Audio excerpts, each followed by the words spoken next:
الرحيم. الحمد لله رب العالمين، وأشهد أن لا إله إلا الله وحده لا شريك له، وأشهد أن سيدنا ونبينا محمدا عبده ورسوله صلى الله وسلم وبارك عليه وعلى آله وأصحابه أجمعين. يقول الإمام محمد بن عبد الوهاب رحمه الله تعالى: باب ما جاء في اللون. akiwa anaendelea Sheikh Muhammad ibn Abdul Wahhab na kuelezea kuhusiana na al-manahi al-lafdhiyya, makatazo, matamshi yaliyokatazwa. Hapa anaelezea kuhusiana na hukumu ya kusema neno lau. Akasema babu ma jaa fi lau, mlango uliokuja kubainisha hukumu ya kusema lau. Maqsudu tarjama, maqsudio ya tarjama تحريم أن يقول لو، وحرام وكسم لو. وتستعمل لو على ثلاثة أوجه، وتستعمل لو على ثلاثة أوجه. لو كتميك كتكوده ستة، لو كتميك كتكوده ستة. الوجه الأول، وجه الفانزا، أن تستعمل بالاعتراض على الشرع، أن تستعمل بالاعتراض على الشرع. في دنيا له ولنغو لا kuipinga sheria، kuitumia lau kwa lengo la kuipinga sheria. كقول المنافقين اعتراضا على الشرع، كما vile قول wanafiki waliposema wakiwa katika hali ya kuipinga sheria, wakasema law afaruna ma qutilu. Lau kama, yani wakatumia lau, wakasema lau kama hawa Waislamu, yani Ansar na Muhajirin, wangetutii wakawa hawajatoka katika jihad, hawajatoka kwa lengo la kwenda katika jihad, ma kutidu, wasingefanyaje? Wasingeuawa na wasingeuliwa. Lau adhauna fi tarki qital, lau kama wangetii pale tulipoambia kwamba msiende kupigana jihad, basi ma kutidu, wasingeuawa. Hukumu ya lau katika wajuhu محرم بحرام. الوجه الثاني، وجه وفيه، أن تستعمل في الاعتراض على القدر، أن تستعمل لو في الاعتراض على القدر. كتمك لو ولنغو لا كتنغانا قدر، كتنغ قدر يا الله سبحانه وتعالى. مثل قول المنافقين، مفان وقول المنافقين لو أنهم بقوا، waliposema wanafiki pale walipokuwa Waislamu wameenda katika vita ya Uhud, na ikatokea kwamba wengi katika Waislamu wameuawa, wakasema kwamba lau kama wangebakia Waislamu walam yakhruju liljihad, hawajatoka kwa lengo la kupigana jihad, ma qutilu, basi wasingeuawa. Kwa hiyo wakaona kule kuuawa kwa Waislamu ni sababu ya kwenda katika nini ifuata, ni sababu ya kwenda katika jihad. فهذا محرم أيضا، هي أين حرام. الوجه الثالث، وجه وذاته، أن تستعمل لو للندم والتحسر، أن تستعمل لو للندم والتحسر. نقول يتمية لو kwa ajili ya kujuta na kwa ajili ya kujuta, yani kwa ajili ya majuto na kwa sababu ya ile hasara ambayo imempata mtu. Fahadha muharramun aywa, aina hii pia ni haram. Lianna kulla shay'in yaftahu an-nadama, kwa sababu kila kitu ambacho kinakuwa kinafungua majuto, kama mtu alipofanya kitu akawa amepatikana majuto baada yake, fa huwa nahyun fihi, basi inakuwa فهو منهي فيه بس vile kinakuwa kimekatazwa. Mithlu rajuli ishtara shay'a, mfano mtu akawa amenunua kitu liribhi, kwa lengo la kupata faida baada yake, fakasira bihi, akawa amepata hasara. Faqala law lam ashtarihi, law kama nisingenunua kitu hiki ma hasalat alkhasara, hasara ingefanyaje? Isingepatikana. Haya maneno haya ruhusiwi, hii ni haram, hii ni haram. الوجه الرابع وجه wanne an tustamala fi ihtijaj bil qadar, ni kutumia lao kwa lengo la kuweka hujja katika qadar ala al-ma'siyah, juu ya maasi aliyofanya mtu anafanya maasi anasema qadar, mtu anafanya maasi fulani anasema nini? Qadar. فقول المشركين كما قول المشركين aliposema لو شاء الله ما أشركنا, لو كما angetaka Allah tusingemshirikisha. Yani walipoambiwa kwamba siku maneno ya tauhid, wao wanaangania kubaki katika shirki ambayo ni maasi makubwa. Jawabu wakasema لو شاء الله ما أشركنا, لو kama angetaka Allah sisi tungefanyaje? Tusingemshirikisha. Kwa hiyo Allah ndiye aliyetaka tuwe washirikina. wakastadili na nini? Na qadar. وهذا باطل, hii باطل, لأن الله لا يرضى لعباده الشرك, فسبب الله سبحانه وتعالى haridhii kwa ajili ya waja wake ushirikina. Inama, kwani si vingine kwamba Allah subhanahu wa ta'ala yarda liibadihi alislam wal khair, Allah anaridhia waja wake uislamu na khair. الوجه الخامس وجه وتانو أن تستعمل في التمني, kutumika lao kwa lengo la kutamani jambo, kutumika lao kwa lengo la kutamani jambo.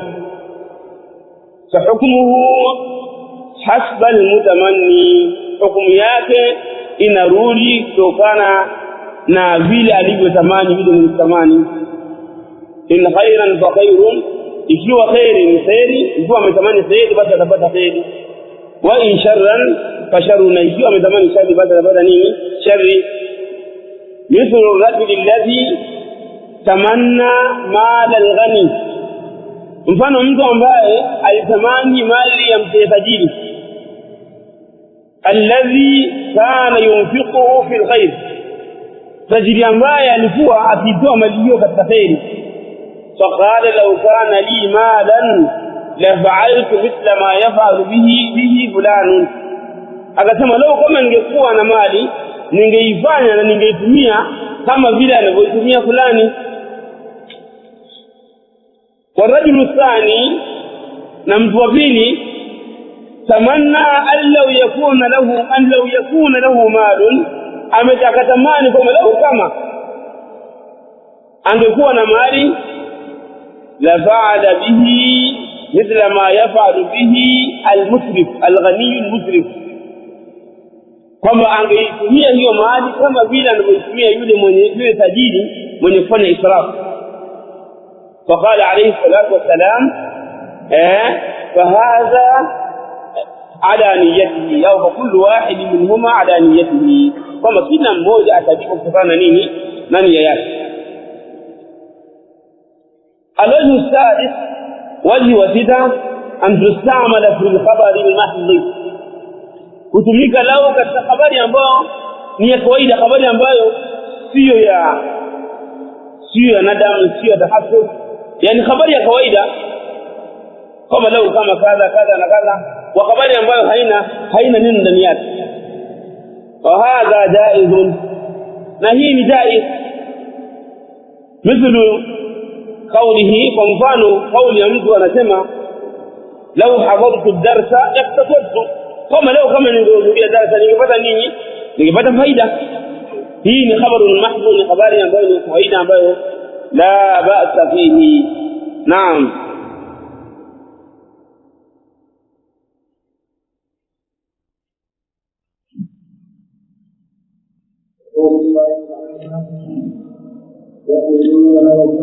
يقولون لو كان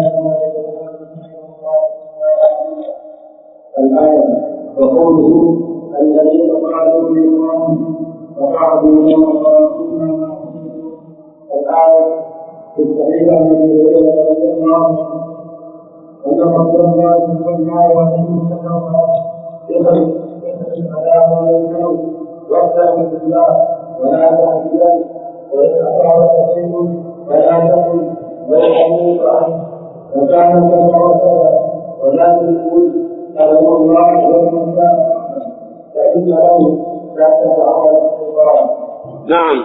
ومستدل شيخ محمد بن عبد الوهاب رحمه الله kuhusiana haramu kusema lau, na hapo kama tukimuona kwamba haramu kutumia lau katika kuipinga qadar, haramu kutumia lau katika kuipinga sheria, haramu kutumia lau katika kujita, na haramu kutumia lau katika kuleta hujja katika qadar juu ya maasi. Mtu anafanya maasi analeta lau kwa lengo la i'tiraf.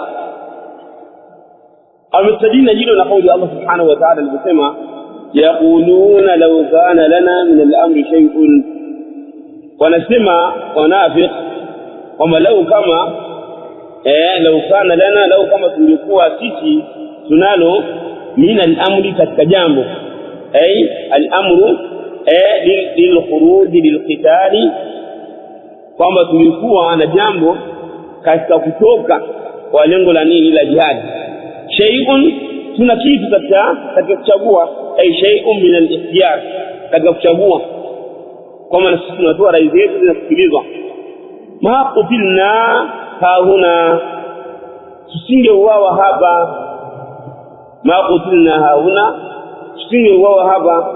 Kwa nini? Kwa sababu Mtume sallallahu alaihi wasallam aliposhauri masahaba wake katika vita ya Uhud, kuna ambao walitoa rai za kubakia ndani ya mji wa Madina na kuna wale ambao walitoa rai za kwamba watoke. Mtume akaondoka na rai ya kwamba watoke nje ya nini? Nje ya Madina. Kwa hiyo sasa wale washirikina walipokwenda na Mtume sallallahu alaihi wasallam, wale munafikina walipokwenda na Mtume sallallahu alaihi wasallam, walifika njiani wakarudi na wakawa wanawashawishi watu wengine warudi. Wakarudi takriban watu 300 au watu 200 na ngapi? 250. Kwa hiyo wakawa wanawashawishi wengine warudi wamwache Mtume sallallahu alaihi wasallam. Kwa hiyo wale ambao walikuwa na Mtume ambao ni 750 wale waliouawa, sasa hao wakawa wanawakabei wenzao masahaba wanakaa wanawakabei masahaba wa Mtume sallallahu alaihi wasallam kama leo kama wasingetoka ni kuwa sisi imekubaliwa shura yetu na rai yetu, basi makutuni na hauna singeuawa hapo. Kwa hiyo fa'tarafu ala ash-shar'i wal qadar, naona wakawa wameleta itirafu ya nini? Ya sheria, kwa kuwakataza wenzao wasiende kama tunende kwa bila jihadi. Wakasema la na'lamu qitala la tabanafu, lao kama tungejua kama huko kuna jihadi na mapigano tungekufuateni. Huku kuna maadui washafika wana silaha na huku kuna Uislamu, unasema kama tungejua kama kuna kidhali wakati tunaonekana kabisa. Kwa nini? Kwa macho. Lakini kwa sababu wao wanaafiq walitaka wawashawishi Waislamu waweze kumfuata Mtume sallallahu alaihi wasallam, wao wakawa wamepingana na sheria. Sheria inawaambia watu waende kwenye jihad, wao wanaafiq wanaambia watu wasiende wapi? Siende katika jihad. Pia si huwa qadar na qadar katika nini? Pale walipoona kwamba yale yaliyowapata Waislamu hayakuwa yamekadiriwa, leo kama wangerudi isingefanyaje? Isingetokea hilo. Naam, inakuwa wazi katika aya ya Ibn Musannif rahimahullah. Wa qawluhu ta'ala, na qawli Allah subhanahu wa ta'ala aliposema alladhina qalu li ikhwanihim, hao wanafiki ambao walimwambia ndugu zao, yani wakawaambia ndugu zao Ansar, yani katika Aus na Khazraj, wakaadu na wakakaa wala yadhabu liljihad fi Uhud, na wakawa hawajaenda katika jihadi huko katika ghazwa Uhud. Katika Uhud law ata'una ma qutilu, law kama wangesisi basi wasingefanyaje? Wasingeuawa. Allah subhanahu wa ta'ala anawajibu hawa, anasema hivi qul fadra'u an anfusikum al-maut. Sasa zuieni katika nafsi zenu mauti. umauti kujieni uzuie. Wewe hapa ukizuia Abdullah ibn Ubay bin Salul, ukiona umauti unakuja uzuie kama mimi si ndivyo? Tunasema kwamba hao wameenda ambao wameuawa na kaza wamejeruhiwa, lau kama wangefiini wasingeuawa. Sasa na nyie pia umauti utakapokuwa umekujieni uzuieni, kwamba hakuna wabibi kufa. Tafuteni sababu za kuzuia nini umauti, in kuntum sadiqin, kwa nini ni kweli. Kwani hawa ambao wamekufa Allah subhanahu wa ta'ala ashakadiria kwamba lazima wafanyeje, lazima wafe. فاعترض المنافقون على القدر وماذا والشرع. ikawa wanafiki wamepinga qadar na pia wamepinga sheria ya Allah subhanahu wa ta'ala. وفي الصحيحين وفي الصحيح عن ابي هريره رضي الله تعالى عنهما ان رسول الله صلى الله عليه وسلم قال احرص على ما ينفعك، kwamba kupia katika kufanya yale ambayo yanakufaa. Ihris ala ma yanfa'uka, kupia katika kufanya yale ambayo unayafanya ambayo yanakupa manufaa. Wasta'in billah, pia umtaki msaada Allah subhanahu wa ta'ala.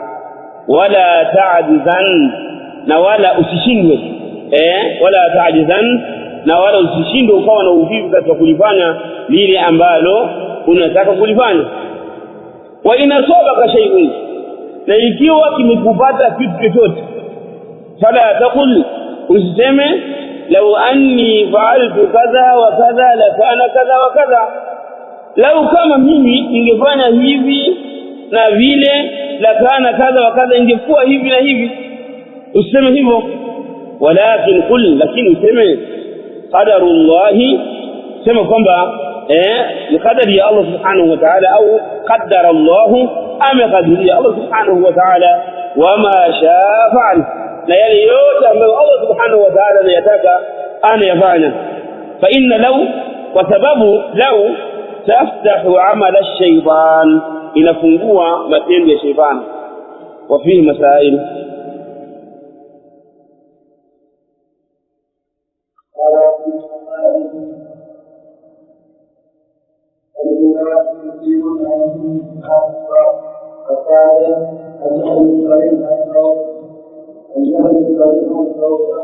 إذا أصاب رسول الثالثة يهديه المصنع لأن ذلك يكون عمل الشيطان.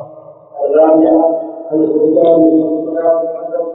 الخامسة الأمر بالحسن على ما ينبغي ولا ما ينبغي من تعالى. الثالثة النهي عن الثالثة وهو الحسن. نعم. anasema Nabii Muhammad rahimahullah Muhammad ibn Abdul Wahhab kubainisha maksudio ya tarjama na kwamba lao ni haramu katika masala ya kujita, katika masala ya kulingana na qadar, katika masala ya kulingana na sheria.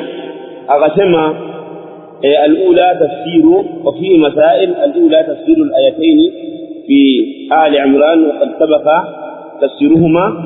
الثانية النهي الصريح، katazo lilikuwa wazi, an qawli law anni, katika kauli aliposema kwamba law anni, law kama mimi, idha asabaka shay'un, pale inapokuwa nimepata kitu, kama mtu law anni fa'altu kadha wa kadha, kama law kama mimi ningefanya kadha wa kadha la kana kadha wa kadha, pale inapokuwa mtu nimepata kitu. Wewe umepata kitu, kimepata kitu ndio tuseme qaddara Allah wama sha'a fa'ala, au qadarullahi wama sha'a fa'ala, kwamba yale yote aliyokadiria Allah subhanahu wa ta'ala na yale yote anayotaka basi Allah anafanya. Athalitha, mas'ala ya tatu, ta'dilul mas'ala, kuweka illa mas'ala, ta'dilul mas'ala, kuweka illa mas'ala na sababu ya mas'ala, bi anna dhalik yaftahu 'amal ash-shaytan, kwamba illa mas'ala na sababu ya kukataza mas'ala haya ya lahu, kwa sababu lahu inafungua nini? Matendo ya shaytan. الرابعة مسألة ya nne, al-irshad ila al-kalam al-hasan, ni kuongoza katika kwenye maneno mazuri. Al-irshad mwongozo ila al-kalam al-hasan, kwenye maneno mazuri. Na hivyo ndivyo ilikuwa Uislamu, kwamba Uislamu anna al-islam idha aghlaqa baban kama Uislamu unapokuwa umefunga mlango fataha baban akhar, unafungua mlango mwingine. Ulipofunga mlango wa shirki fataha baba madha, baba tauhid, ma anna baba tauhid maftuhan qablu, hauna kama mlango wa tauhid umefunguliwa kabla. Kwa nini? Bi anna al-asl huwa at-tauhid, kwa sababu asli nini? Ni tauhid. Wa amma shirku tariqun, ama shirki ni kitu ambacho tumefanyaje? Tumezuka. Kwa hiyo kinapokuwa tumezuka lazima tufunge huu mlango na watu wafungulie, waambie kwamba mlango wa tauhid umefunguliwa tangu nini? Tangu zamani, kabla khalqi samawati wal ardh, kabla ya kuumba kitu chochote mlango wa tauhid umefunguliwa. Kwa hiyo mteni kwenye mlango wa tauhid muingie vivoni. Naona fungeni mlango ya shirki ili muweze kufunga mlango wa wapi? Mlango wa motoni. Kwa hiyo mtu anapokuwa katika shirki fataha li nafsihi baba an-nar, mtu anapokuwa ndani ya shirki au anamshirikisha Allah anakuwa amefungulia nafsi yake mlango wa kuingia wapi? Motoni. Almas'alatu alkhamisah, mas'ala ya 5, al-amru bil-hirsi, amri ya kukupia ala ma yanfa, kuyafanya mambo yenye kuleta manufaa, ma'al isti'anati billah, pamoja na kumtaka msaada Allah subhanahu wa ta'ala. Mtu ayapopie kuyafanya mambo yote ambayo anayafanya, lakini aelewe kwamba mambo hayo anayoyafanya la budda min isti'anati billah, hakuna budi kwamba amtake msaada nani? Allah. Na ndio maana kila katika swala tunasema iyyaka na'budu wa iyyaka nasta'in, kwamba wewe Allah subhanahu wa ta'ala tunaabudu na kwa wewe tunaomba nini? Msaada. Kwamba hii ibada, hadhihi ibada, hii ibada allati nuqarribuha ilayka ya Allah, ambao sisi tunaifubisha kwa wewe, wanataabaduha laka, na sisi tunakuwa tunaabudu kwa ibada hiyo, wanataabaduha laka, na kwamba tunaabudu kwa ibada hiyo. Fa innana la nastati'u, hakika sisi hatuwezi an nataabadaka illa bi isti'anatin minka, hatuwezi kuabudu wewe Allah isipokuwa kwa kutaka nini? Kwa kutaka msaada kutoka kwa wewe Allah subhanahu wa ta'ala. ولهذا قال النبي صلى الله عليه وسلم لمعاذ، na hivyo Mtume sallallahu alayhi wasallam alimwambia Muadh kama asemi fala tad'anna an taqula dubara salatika Allahumma a'inni ala dhikrika wa shukrika wa husni ibadatika, ya Allah nisaidie mimi, nipe msaada juu ya kukutaja wewe Allah subhanahu wa ta'ala, na juu ya kunini? Juu ya ibada. Tumeona hapo. Kwa hiyo hizi ibada zote zinahitajia nini ya ikhwa? Zinahitajia msaada wa nani? Wa Allah subhanahu wa ta'ala. الثالثة مسألة 6، النهي عن ضد ذلك، النهي عن ضد ذلك كتازو لا كنمي نهيلو، يعني كنمي تفصل حرص وهو العجز، na kinyume chake nini ya ikhwata? Ni kule kushindwa kufanya matendo. Naam.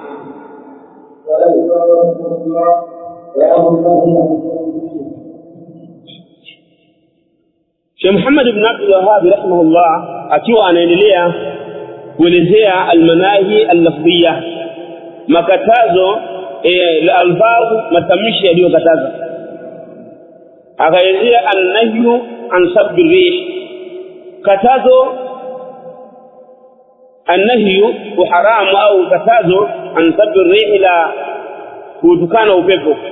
An-nahyu an sabbi rih, katazo la kutukana upepo.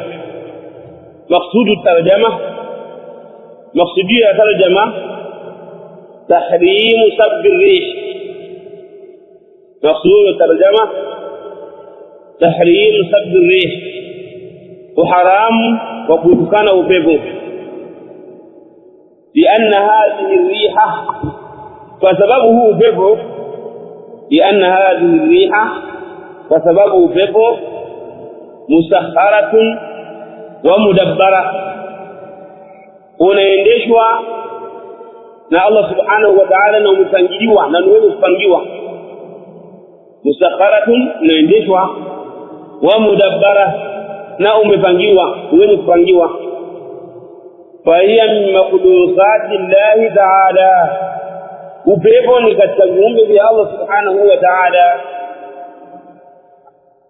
Wala yakulu minha shay'un illa bi amrin min Allah, na wala hatupatani kitu chochote kutokana na upepo isipokuwa kwa amri ya Allah subhanahu wa ta'ala. Wa sabbu rihi, أو الشمس أو البرد أو غيرها اعتراض على القدر. na kutokana upepo au kutokana jua kwamba linawaka sana au linaunguza au albaridi au baridi ikali sana au ghairiha au vitu vinginevyo, i'tiradun ala alqadar, ni kuipinga qadar.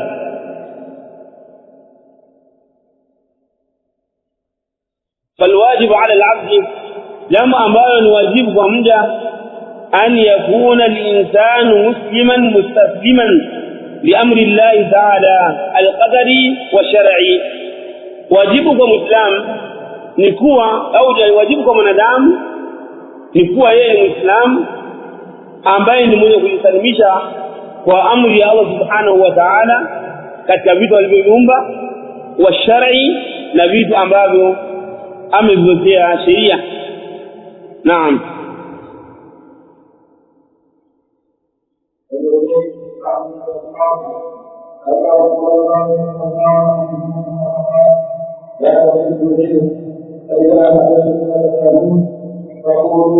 اللهم وأيها فيها وأيها ولدت وأعوذ بك من الشر وتذكر فيها وتذكر. نعم. أمستدل الشيخ محمد بن عبد الوهاب رحمه الله kuhusiana na uharamu wa kutukana upepo.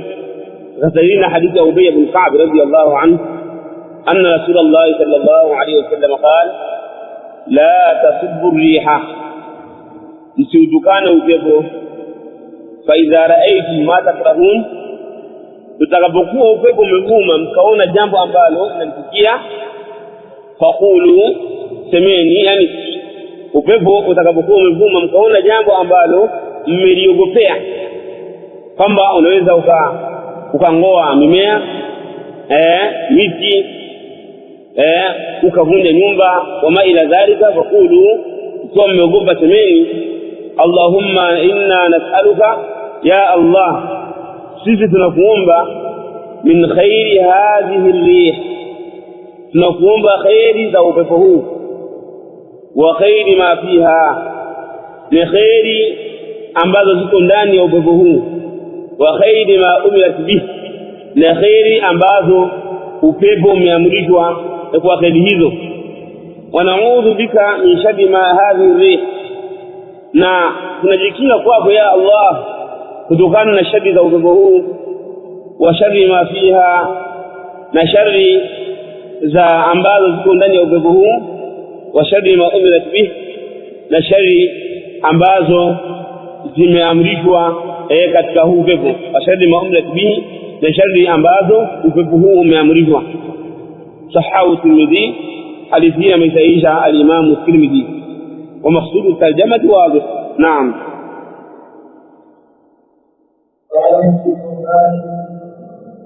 الأولى الأمر الثانية الإرسال بالكلام إذا رأى الإنسان ما يستطيع. الثالثة الإرسال بالكلام.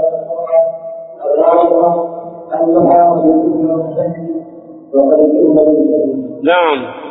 أنا ندلي يا شيخ محمد ابن عبد الوهاب رحمه الله تعالى وفي مسائل. الأولى النهي عن سب الريح، كتازو لا كوسفان وبيبو. الثانية الإرشاد إلى الكلام النافع، mwongozo kwenye maneno yenye kuleta manufaa.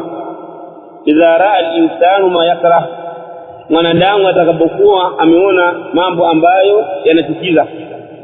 Athalitha, masala ya tatu, al-irshad ila annaha ma'mura, mwongozo kuwa huu upepo umeamrishwa. Al-irshad, mwongozo ila annaha, kama huu upepo ma'mura, umeamrishwa. Arabi'a, masala ya nne, annaha tad'u bi khairin, kwamba huu upepo unaweza kuamrishwa khairi, wa qad tu'maru bi sharri, unaweza kuamrishwa sharri. Naam.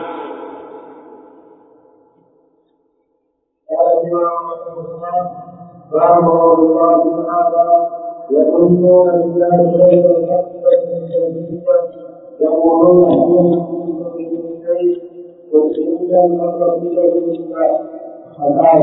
نعم.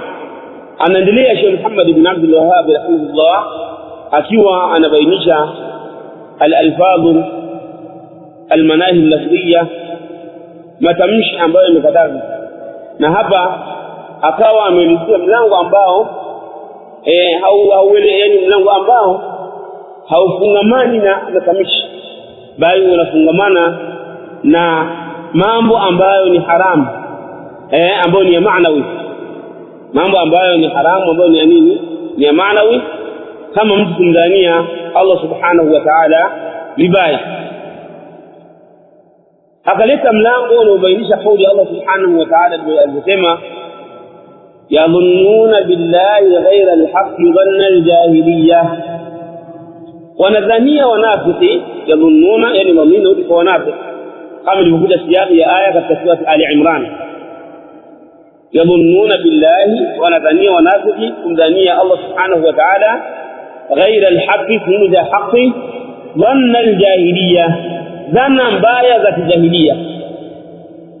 Yaquluna, wanasema hao wanafiki, hal lana min al-amri min shay, je sisi tunalo katika jambo kitu chote, katika kuchagua na katika kutoa rai, wama ila dhalik.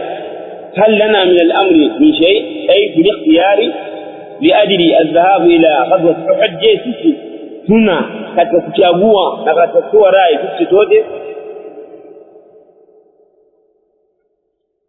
wakasema hilo, qalu dhalika lidaf'i al-lu'm an anfusihim, wakalisema hilo kwa ajili ya kuondoa lawama katika nafsi zao, wala ajli al-i'tiradi 'ala al-qadar, na kwa lengo la kupingana na nini, ya ifuata la kupingana na qadar.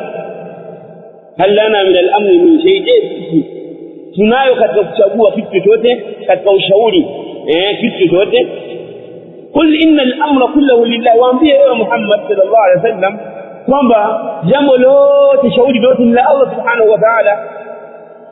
qul inna al-amra kulluhu lillah, waambie kwamba jambo lote ni la Allah subhanahu wa ta'ala, na shauri yote ni Allah subhanahu wa ta'ala. Allah ndiye ambaye anapangilia mambo na kuendesha, Allah ndiye ambaye anahukumu mambo.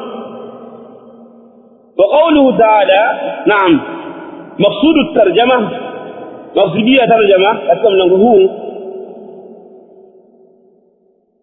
تحريم إساءة الظن، تحريم إساءة الظن بالله تعالى، تحريم إساءة الظن بالله تعالى، وحرام وكمذانية الله سبحانه وتعالى بباية. تحريم إساءة الظن بالله تعالى، وحرام وكمذانية الله سبحانه وتعالى بباية، لأنها تنافي التوحيد، وسبب كمذانية الله سبحانه وتعالى بباية كنا بنغانا التوحيد، وتنافي الإيمان بالله، نكون بنغانا لكم أمين الله سبحانه وتعالى، وتنافي الإيمان بالله، نكون بنغانا لكم أمين الله سبحانه وتعالى، والصفات نبيه كنا بنغانا نكوامين صفة الله سبحانه وتعالى، مثل إساءة الله، مثل إساءة الظن بالله عز وجل في أفعاله، mfano kumdhania vibaya Allah subhanahu wa ta'ala katika vitendo vyake, fi ma yuqaddiruhu liibadihi, kwa yale ambayo Allah subhanahu wa ta'ala anayakadiria kwa waja wake, au anna ma qaddarahu fihi, au kama yale ambayo Allah subhanahu wa ta'ala ameyakadiria, fihi naqsun wa aibun, kama ndani yake kuna upungufu na kuna dosari, fahadha la yajuz, hii haifai, lianna Allah ta'ala muttasifun bilkamal, kwa sababu yeye Allah subhanahu wa ta'ala anasifika na sifa za ukamilifu fi asma'ihi wa sifatihi, katika majina yake na sifa zake. Wa amma al-asma', na ama huwa Allah subhanahu wa ta'ala majina yake yamekamilika. Qala Allah, anasema Allah subhanahu wa ta'ala, walillahi al-asma'ul husna fad'uhu biha. Anayo Allah subhanahu wa ta'ala majina mazuri ambayo yamefikia juu ya ukomo wa uzuri. Kwa hiyo fad'uhu biha, muombeni Allah subhanahu wa ta'ala kwa majina hayo. Fa athbata li asma'ihi kamala, Allah kathibitisha kwa ajili ya majina yake ukamilifu. Faman asaa dhanna billahi, mwenye kumdhania Allah subhanahu wa ta'ala vibaya, nafal kamala fi asma'ihi, atakuwa amepinga ukamilifu katika majina yake. Wa amma sifat, na ama huwa sifa za Allah subhanahu wa ta'ala idha hal yaju. Qala Allah, anasema Allah subhanahu wa ta'ala, walillahi al-mathalul a'la, na kwamba Allah subhanahu wa ta'ala anazo sifa nzuri. Al-mathalu ay al-wasfu, Allah subhanahu wa ta'ala ana sifa za hali ya juu ambazo zimekamilika. La ta'tarihi naqais, hazingiriwi na upungufu wa hali yoyote. Fa athbata subhanahu wa ta'ala li sifatihi annaha a'la, fa athbata li sifatihi annaha ulya. Allah subhanahu wa ta'ala akawa amezithibitishia sifa zake kuwa ni sifa za hali ya juu. Faman dhanna billahi azza wa jalla dhanna as-saw, mwenye kumdhania Allah subhanahu wa ta'ala dhana mbaya, nafa anillahi sifati, nafa anillahi azza wa jalla, atakuwa amepinga kwa Allah subhanahu wa ta'ala fi sifatihi annaha uliya, atakuwa amepinga kwa Allah subhanahu wa ta'ala kama sifa zake sio za hali ya juu. Nafa anillahi azza wa jalla fi sifatihi annaha laysat bi'uliya, atakuwa amepinga katika sifa za Allah subhanahu wa ta'ala kuwa sio sifa za hali ya juu. Naam.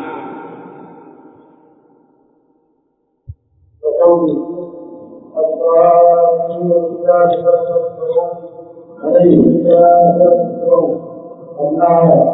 قال ابن القيم في الآية الأولى فسر هذا البلد بأنه سبحانه مما يقصد وأن أمره وأن ما أصابه لم يكن بسبب الله وسببه، وفسر الإنسان الحكمة، وفسر الإنسان الحكمة وإنسان الخير وإنسان أن يتم على رسوله وعظمه وعظمه كله. وهذا هو المذكور، وهذا هو المذكور الذي يذكر المتقون والمسلمون في سورة. وإنما كان هذا المذكور لأنه قد تبين ما يكون به الحال وما يريد من أمته وحده ووعده الصالح، ومن أنه يريد الظاهر على الحق إذا مستقبلا يطمئن معه الحق أو أنزل أن يكون ما كان من مراده مثلا، أو أنزل أن يكون مثله بحكمة خالقة يستحق على الأمين. بل دعوة السلام المعطية المستقبل، وذلك من الذين كفروا غير الذين كفروا بالحق، وأكثر الناس يكفرون بالله ويشركون فيما يختص به وفيما يدعون بينهم، ولا يحكم الناس إلا من هدى الله والخروج من حكمته ونحوه. فليحذر الذين كانوا بنفسه شعرا وليتق الله ويذكر من ذاته بنفسه ما يخشون، ولما تذكر أنه يعود وملامة له وأنه كان له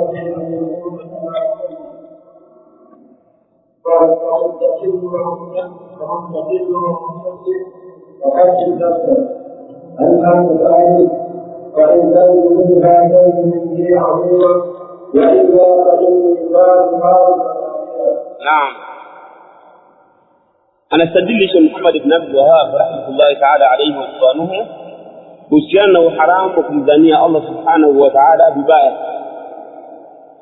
Akastadina aya منها فاستدلنا أدلة منها قوله تعالى الظانين بالله ظن السوء عليهم دائرة السوء. kwamba الظانين بالله ظن السوء kwamba wale ambao Allah subhanahu wa ta'ala tawadhibu ay yu'adhibu almunafiqina kwamba Allah tawadhibu wanafiq na washirikina, wanafiki wa kiume na wanafiki wa kike, na washirikina wa kiume na washirikina wa kike ambao adhanina billahi dhanna saw, ambao wanamdhania Allah subhanahu wa ta'ala vibaya. Alaihim da'iratu sawi, alaihim da'iratu sawi, kwamba yao litawabudikia da'iratu sawi, mzunguko ambao ni mbaya. Alaihim da'iratu sawi, kwamba wao itakuwa ni nini kuwabudikia mzunguko ambao wa adhabu na laana, watabikiwa na laana. Yani wao watakuwa kama vile wao katika nini, katika duara la adhab, wao katika duara la laana. Na hivyo kwa sababu wao walimdhania Mtume sallallahu alaihi wasallama na masahaba wake kwamba wanapokuwa wamekutana na maadui, kama ikiwa Waislamu wakutana na maadui katika vita, basi Waislamu ndio ambao watakuwa wanapigwa milele, hawatanusuriwa hata siku moja. Allah akamwambia mutiba lahum alaihim da'iratu sawi, nyie ni wenyewe, nyie washirikina, nyie wanafiki na kafiri, ndio ambao mtakuwa katika nini, katika duara la nini, alaihim da'iratu sawi, ndio ambao watakuwa katika duara la adhabu na duara la laana. Qala Ibn al-Qayyim في الآية الأولى أمثل الإمام ابن القيم في الآية الثانية وموت من يسمى كترجمة يظنون بالله غير الحق ظن الجاهلية. فسر هذا الظن تفسيره ظن أما يمثل في الآية الثانية بأنه سبحانه كما يأي الله سبحانه وتعالى لا ينصر رسوله كما حركم نسوله صلى الله عليه وسلم، وأن أمره سيضمحل، na kwamba jambo lake Mtume sallallahu alaihi wasallam kwamba litakuwa ni lenye kuisha. Yani huu mfumo aliopewa itafika kipindi utakuwa mabaki hapo hapo. Hivi ndivyo waliona washirikina. Wafusira bi anna ma asabahu, ni katasikiwa kwamba yale ambayo yanampata Mtume sallallahu alaihi wasallam lam yakun biqadari llahi wa hikmatihi, kama yote iliyompata Mtume sallallahu alaihi wasallam na masahaba wake hayakuwa kwa kadari ya Allah na hikma yake, pale aliposhambuliwa katika vita ya Uhud na sehemu nyinginezo, kama hii haijafika katika kadari ya Allah na wala haijafika katika hikma ya Allah, kama hakuna hikma. Fafusira bi inkari alhikma, ikatafsiriwa dhana hiyo kwamba ni dhana kwa lengo la kuipinga nini, ifuata kwa lengo la kuipinga hikma ya Allah, wa inkari alqadar, na kwamba hiyo dhana imekuja kwa lengo la kupinga nini, qadari ya Allah. Pia si hivyo tu, wa inkara ayutimma amra rasulihi, na kupinga hiyo dhana yao katika hiyo sura, katika aya ya kwanza, kwamba ni kwa ajili ya kupinga kwamba Allah hatolitimiza jambo la Mtume sallallahu alaihi wasallam, kwamba itakuwa spini utume wako unaishia hapo hapo, hauendelei. Wa ayyudhirahu ala dini kulli, na ikawa ni hiyo dhana ni kwa lengo la kupinga kwamba Allah subhanahu wa ta'ala hatomdhihirisha Mtume sallallahu alaihi wasallam, na kwamba hatoidhihirisha dini yake katika dini zote. Hivi ndivyo ambavyo walikuwa wanaona ndivyo walivyotafsiri mufassirina kwamba hizo ndizo dhanna ambazo ni mbaya walizania nani washirikina na wanafiki na wengineo ambao esaru ala shakilatihim. wa hadha huwa dhannu as-saw, hii ndio dhana mbaya alladhi dhanna almunafiquna walmushrikuna fi surati al-fath. pia hii ndio dhana ambayo ni mbaya ambayo wamezania wanafiki na washirikina katika surati al-fath. wa inma kana hadha, na hakika si vingine kwani imekuwa hii dhanna sawi kama ni dhana mbaya li'annahu kwa sababu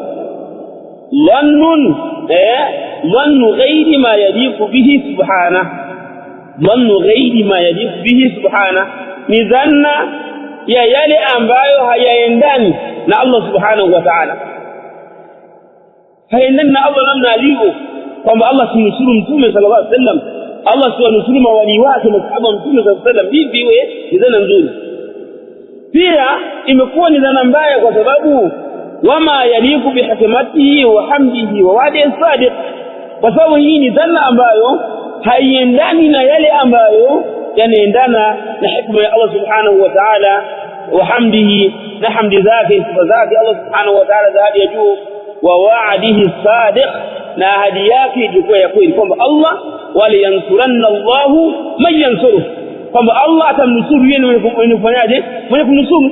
Sasa vipi mtume sallallahu alaihi wasallam na masahaba wake watoke kwa lengo la kumnusuru Allah kisha Allah atanusuru wakati Allah shahidi? Hii inapingana na nini? Na ahadi ya Allah subhanahu wa ta'ala.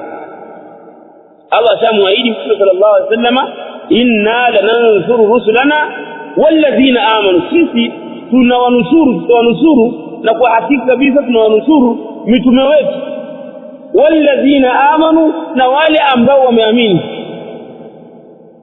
tunawanusuru mitume wetu, tunawanusuru hapa duniani. wa yawma yaqumu al-ashhad, na siku ya kiyama watu wakishafufuliwa wakasimama mashahidi kwa ajili ya kutoa ushahidi, pia tunawanusuru nini? Na nusuru rusulana, tuendelea kuwanusuru mitume wetu.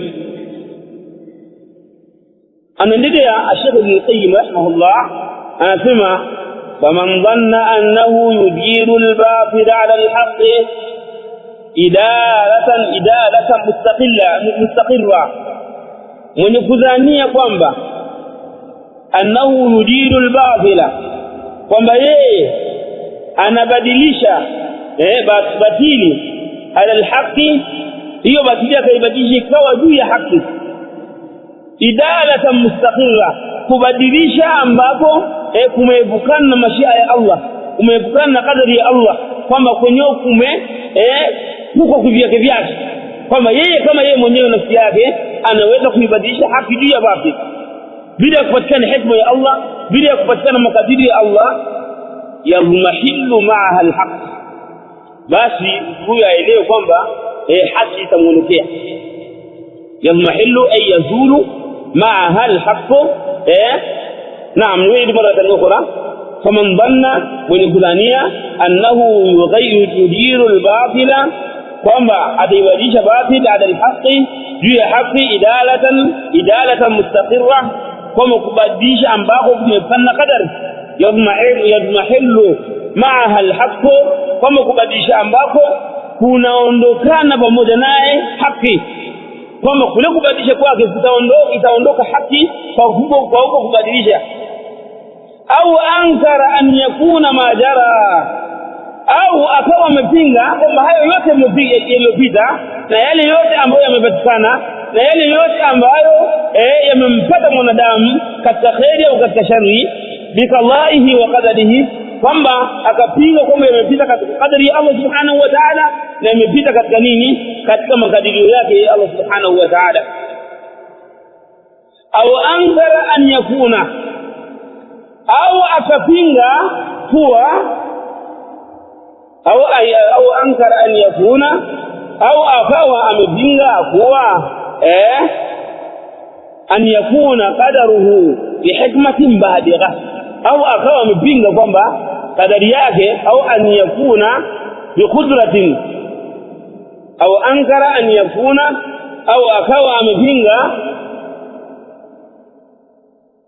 qadaruhu kama qadari Allah subhanahu wa ta'ala bihikmatin baligha kwamba hiyo qadari Allah imekuwa kwa hikma ambayo ni hali ya juu yastahiqu alaiha alhamdu kwamba Allah subhanahu wa ta'ala anastahiki kwa nini kwa qadari hayo kwa qadari hiyo au kwa mambo hayo ambayo yamepita kuhimidiwa Allah subhanahu wa ta'ala bal zama bali akadai kwamba anna dhalika limashi'ati mujarrada kama hiyo inakuwa kwa utashi ambao umefana na nini na qadari ya Allah subhanahu wa ta'ala hikma yake ikiwa mtu yuko katika sabri hiyo fadhalika dhannu alladhina kafaru hii ndiyo dhana ambayo ya wale ambao wamekufuru fawailul lilladhina kafaru minan nar adhabu kali ni kwa wale ambao wamekufuru nayo ni adhabu ya nini adhabu ya moto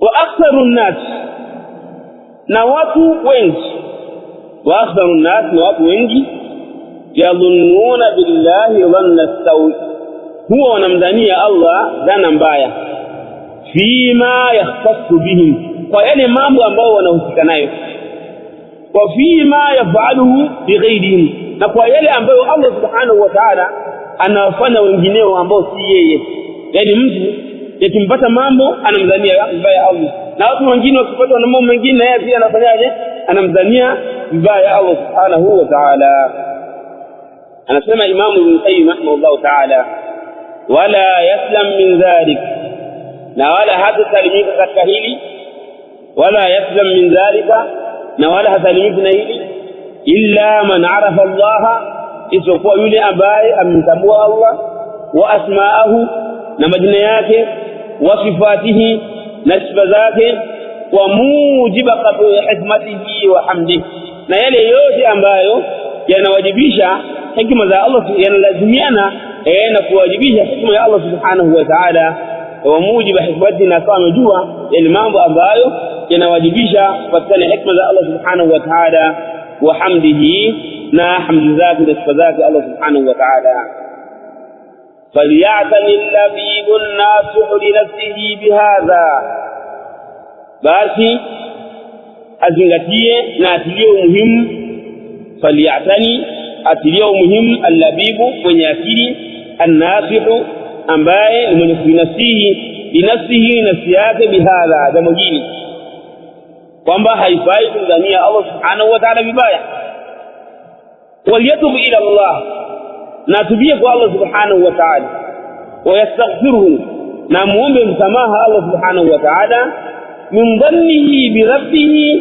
dhanna sawi kwa kule kumdhania mola wake Allah subhanahu wa ta'ala dhana mbaya walau fattashta man fattashta law kama tafatikia yule atakayefatilia la ra'aita indahu ta'annutan 'ala al-qadar utamkuta kwamba mtu huyo anakuisema vibaya qadar utamkuta anaisema anaitia dosari qadar ويفترض ويفكر ويفترض بفكره na utamkuta anaenda iftirab kama ingekuwa hivi ingekuwa kadha ingekuwa hivi Allah angefanya kadha ingekuwa kadha anaenda nini mambo ambayo anafikiria katika nini yafuata katika akili yake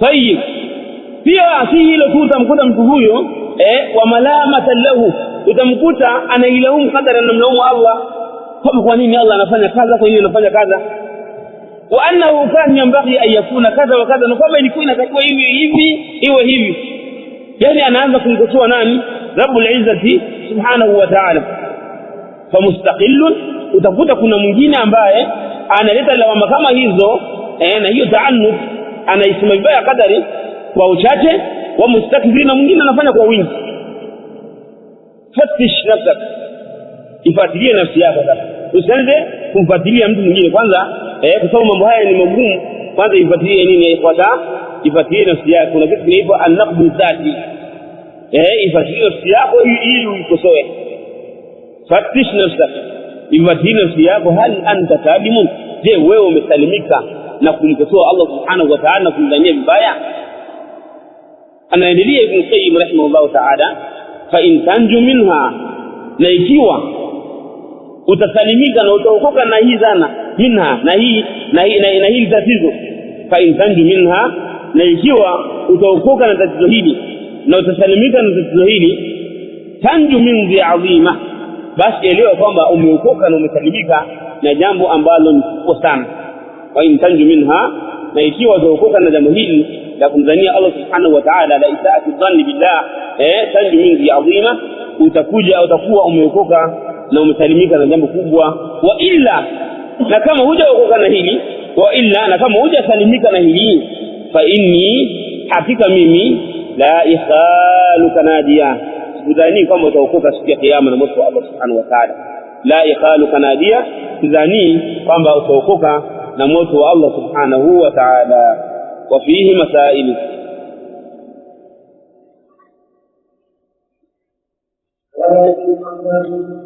الأولى تفسير آية الله، الثانية تفسير آية الفتح، الثالثة الإخبار بأن الثالثة أنه لا يسلم من ذلك إلا أن عرف الأخبار والإخبار وعرف نفسه. نعم.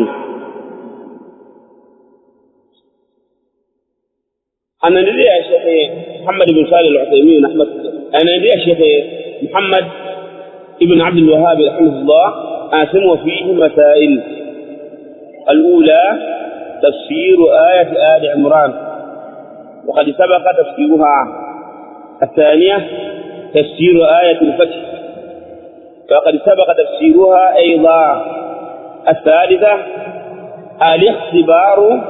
الاختبار امتحان الاختبار بأن ذلك أنواع، لا الإخبار بأن ذلك أنواع لا تحصر. الإخبار خباري، الإخبار سوى خباري، بأن ذلك قنبهيله أنواع لا تحصر، قنبهيله لكم ذنيا الله سبايا لأين أنبازه حزبتك، لأين نين حزبتك. الرابعة مسألة أنه لا يسلم من ذلك كما هتلجيك تكيله إلا من عرف أسماء الله، فكل من أنباء مجموعة مدينة الله والصفات نا صفات الله سبحانه وتعالى، وعرف نفسه ناكوا من فهم نفسيات كم نفسيات أيضا ينجيك تكيله كما نمتو أي فاتجي نفسيات ili aweze kujua kwamba nafsi yake imeondokana na jambo hilo la kumdhania Allah subhanahu wa ta'ala wa taqaddasa tamajjada au kumdhania vibaya. Yu'adhan thumma ba'da dhalika nuwasil fi bab ma jaa fi munkiri al-qadar. Naam.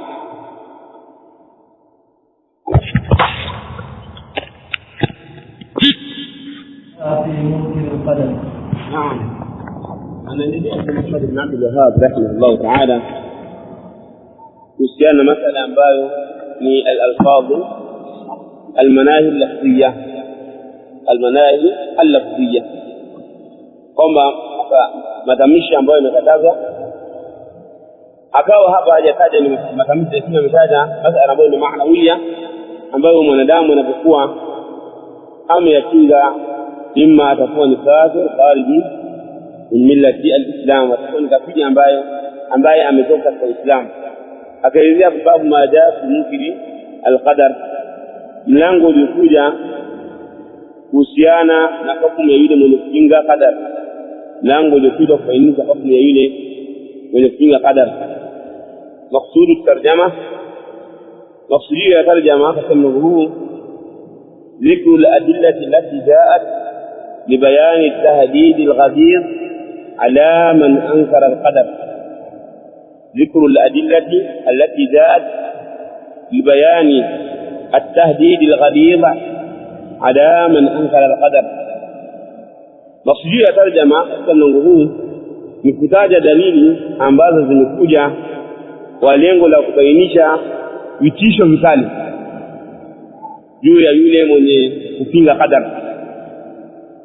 Dhikru al-adilla allati ja'at, kutaja dalili ambazo zimekuja libayani tahdid al-ghadir, kubainisha vitisho vikali ala man ankara al-qadar, kwa yule ambaye amepinga qadar. لأن من أنكر القدر فسبب يمكن القدر يكون قد أنكر قدرة الله عز وجل anakuwa amepingana ameipinga kudra ya Allah subhanahu wa ta'ala wa ilmuhu na mpinga elimu yake wa anna Allah azza wa jalla lam yakhluq shay'a na kwamba Allah subhanahu wa ta'ala hajaumba kitu wa anna al-ashya'a na kwamba vitu tujadu bi anfusiha tujidu anfusaha kama vitu vinajileta wenyewe vinajiumba wenyewe thumma ya'lamuha Allah ba'da wujud kisha Allah subhanahu wa ta'ala anajua baada ya kuwa mshabatikana wal iman bil qadar rukn min arkan al iman na kuamini qadar ni nguzo miongoni mwa nguzo za iman wa anna al insana idha lam yakun mu'minan bil qadar na kwamba mtu atakapokuwa hajaiamini qadar fakaannahu lam yu'min billahi azza wa jalla ana kwamba atakuwa hajamwamini Allah subhanahu wa ta'ala lianna alqadara kwa sababu qadar yartabitu billahi subhanahu wa ta'ala inakuwa inafungamana na Allah subhanahu wa ta'ala walil qadari maratibun 40 وللقدر مراتب 40 نقدر وللقدر مراتب 40 نقدر إن مرتبة المرتبة الأولى مرتبة يكوانزا المرتبة الأولى مرتبة يكوانزا العلم يلم وهو علم الله تعالى الأزلي nayo ni elimu Allah subhanahu wa ta'ala ya tangu wa huwa al-iman bi anna Allah azza wa jalla alima al-ashya'a qabla khalqiha nayo ni kuamini kwamba Allah subhanahu wa ta'ala amevifahamu vitu kabla ya kuviumba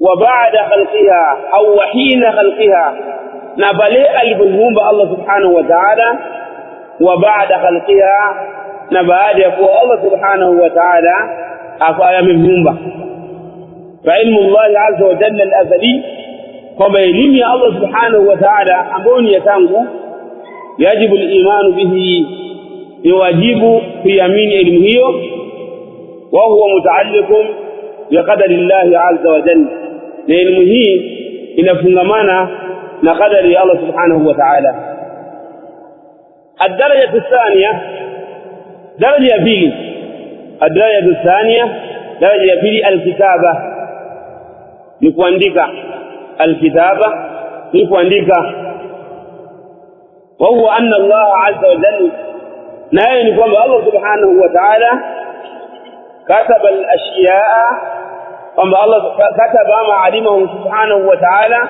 ameandika yote ambayo Allah subhanahu wa ta'ala ameyajua fil azali tangu yote ambayo Allah ameyajua na kwamba yeye atayaumba na kwamba yatatokea tangu pale katika elimu yake ya azali ambayo elimu hiyo haina mwanzo wala haina nini yafuata na wala haina mwisho fa huwa subhanahu wa ta'ala al-awwal Allah subhanahu wa ta'ala ni mwanzo Allah subhanahu wa ta'ala wa huwa al-awwal wal-akhir yeye Allah subhanahu wa ta'ala ni mwanzo bila bidaya ni mwanzo ambaye hana mwanzo na maana Allah subhanahu wa ta'ala kama tutakapokuja kusoma insha Allah katika al-akhirah as-sahawiyya kwamba Allah subhanahu wa ta'ala la yusafu bil qadim hasifi kwa nini wasifia kwamba yeye ni qadim au tukasema kwamba al-qadim min asma'i la kwamba qadim ni jina katika majina ya Allah ni jina katika majina ya nini ya Allah kwa nini sababu qadim inakuwa ni sifa ambayo ni nisbi inakuwa ni sifa ambayo nini inafuata nisbi kwamba hiki kitu ni cha tangu ni cha zamani lakini inawezekana kitu hiki ni cha zamani kwa kutazama kingine kwa maana inawezekana kitu hicho kwa kuna kitu kingine ambacho ni cha zamani kabla yake lakini Allah subhanahu wa ta'ala al-awwal ni wa tangu ni wa mwanzo na hii inakuwa ni nini? Inakuwa haina kwamba ule mwanzo wake una mwanzo mwingine, kwa sababu mwanzo haina nini? Haina mwanzo nyingine. Tufahamana hiyo la hibba. Kwa hiyo Allah subhanahu wa ta'ala ameandika haya mambo yote ambayo yanaendelea katika ulimwengu, mbinguni na ardhini. Allah subhanahu wa ta'ala katabaha fi kitab. Allah ameandika katika nini? Katika kitabu. Kwa hiyo yote ambayo yanapita Allah kayaandika. الدرجة الثالثة درجة تاتو المشيئة نقطاك المشيئة نوتاش، وهو أن الله عز وجل إذا أراد شيئا خلقه. أن الله إذا أراد شيئا خلقه. الله كتاك كيف أنا كينديك أي أنا كتاك كيف الله سبحانه وتعالى خلقه أنا كيومبا. وهي Allah subhanahu wa ta'ala mambo yote ameyajua na yote ameandika, na yote yanapita katika mashia, katika utashi wake Allah subhanahu wa ta'ala. La yujadu shay'un fil kauni, hakuna kitu chochote katika ulimwengu tajri fi ghairi ilmi Allah azza wa jalla, wa anna Allah azza wa jalla lam yaktubhu, wa annahu subhanahu wa ta'ala lam yasha'uhu. Hakuna kitu ambacho kinapita katika ulimwengu kikawa kwamba Allah hajakijua au Allah subhanahu wa ta'ala hakiandika au hakijapita katika nini? Katika mashia ya Allah subhanahu wa ta'ala. Jambo lolote linalopatikana duniani na mbinguni, basi jambo hilo Allah kalijua na kaliandika, na pia Allah subhanahu wa ta'ala limepita katika nini? Katika utashi wake. Kama shaa Allah subhanahu wa ta'ala kan, yale yote ambayo Allah subhanahu wa ta'ala yataka yanakuwa, wa ma lam yashauhu lam yakun, na yale ambayo Allah subhanahu wa ta'ala hajataka hayawi. الدرجة الرابعة درجة الخلق والإيجاد. الخلق والإيجاد نقولهم الله سبحانه وتعالى. الخلق والإيجاد نقولهم الله سبحانه وتعالى. وهي الله سبحانه وتعالى anapotaka yeye Allah subhanahu wa ta'ala anakiumba kitu ambacho ametaka kukiumba. Kwa hiyo mtu anapokuwa anapingana na qadar, kana kwamba amepinga elimu ya Allah, atakuwa amepinga elimu ya Allah, atakuwa amepinga kitaba kwamba Allah hajaandika, atakuwa amepinga mashia ya Allah subhanahu wa ta'ala, utashi wake, na amepinga kuumba kwa nani? Kwa Allah subhanahu wa ta'ala, wa taqaddasa wa tamajjad. Naam.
وما أعطاك من المصيبة ويقول على سبيلها تقول لسان الناس قال هذا على الله من مسؤول وحذيفة بن اليمان وحذيفة المكان فكلهم نزل من ذلك عن النبي صلى الله عليه وسلم حديث صحيح رواه الحاكم في صحيحه. نعم. أبستدل في محمد بن عبد الوهاب رحمه الله kuhusiana na uharamu wa kuhusiana na uharamu na vitisho vikali kwamba haifai kuipinga qadar na kwa mwenye kuipinga qadar ameandaliwa adhabu kali na Allah subhanahu wa ta'ala na amepewa vitisho vikali na Allah subhanahu wa ta'ala. Akastadili na hadithi Abdullah ibn Umar radhiyallahu anhuma alipojiwa na watu wawili kutoka Kufa au kutoka Iraq, wakaja wanamwambia kwamba kuna watu ambao wamedhihiri huko Kufa ambao wanapingana na qadar, wanaipinga qadar na wanadai kwamba bi anna al-amra unfun, na kwamba jambo ni nini? Jambo linaenda kiwasilia, kama mambo yanaenda kiwasilia, kwamba kilikuwa ni kitu kidogo, si kizuri, si kadha, mpaka ikawa nini, ikawa ni dunia au ikawa ni ardhi, na kwamba si ilikuwaje, si mpaka ikawa mbingu, na kwamba si mwanadamu alikuwa kadha wa kadha mpaka kawa mwanadamu, mambo kama hayo. Kwamba hakuna qadari, hakuna kitu chochote. Wale majusi al-qadariya ambao masala haya insha Allah tutakuja kuyasoma bilbasi katika aqidati al-wasitiyya, kuleta zile adilla zao na kuleta adilla za ambazo wameita ahli sunnati wal jamaa pia kuwapinga al-qadariyya. insha Allah tukisoma aqida al-wasitiyya haya masala yatakuwa biwudu, lakini hapa tusome tu kwamba haifai kupinga nini, wata kupinga qadar. Ni akina nani ambao wamepinga qadar? Atawataja Sheikh al-Islam Ibn Taymiyyah insha Allah.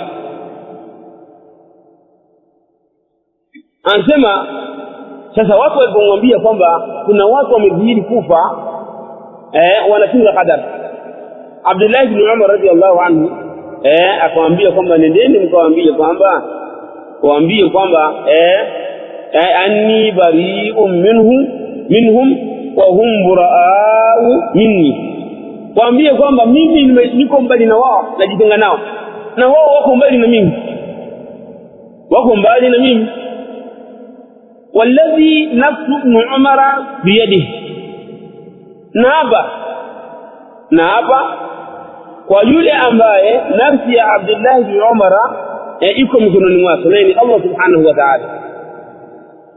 Law kana li ahadihim, law kama angekuwa mmoja wa wale ambao wanapinga qadar, mithlu uhudin dhahaba, angekuwa mmoja wao ana mfano wa dhahabu ya mlima wa Uhud, yani mali aliyokuwa nayo, dhahabu alizokuwa nazo mfano wake kama mlima wa Uhud, mlima mkubwa. Thumma anfaqahu fi sabilillah, kisha mali hiyo akawa ameitoa katika njia ya Allah, yani aitoe Uhud yote aitoe kwa ajili ya nani? Ya Allah subhanahu wa ta'ala. Ma qabilahu Allah minhu, Allah singekubali hiyo mali yake